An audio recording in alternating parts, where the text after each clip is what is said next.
looking at the economic growth model and its prediction that poor countries should be able to catch up to rich countries. And we want to define or explain why that is. Why is it that poor countries should be able to catch up to rich countries? Well, we first need to break this economic growth model down into two parts, and these are the two essential necessary conditions for economic growth that this growth model specifies.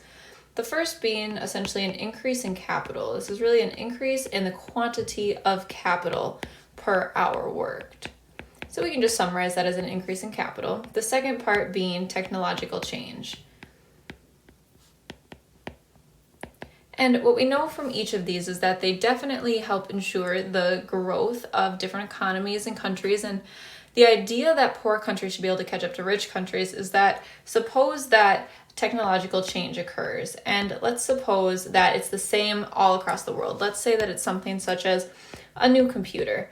Well, developed countries are likely to already have whatever that old computer was. So this additional upgrade is going to be minuscule in the sense of their marginal advancement in economic growth, that marginal increase in growth.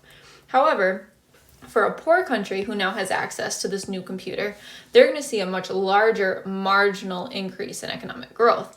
So we're going to see a faster growth rate for these poorer countries as compared to rich countries. So in essence, that right there, that explains to us why it is that these poor countries should be able to catch up. And it's really just because they have such an increased rate of growth that surpasses what developed countries have, because developed countries have only so much more developing to do, right? That makes sense. They're already developed, so an additional, a marginal addition of technology or a marginal increase in capital is only going to give them so much output and growth rate, versus a developing country is going to see a much higher increased growth rate as a result of these marginal additions.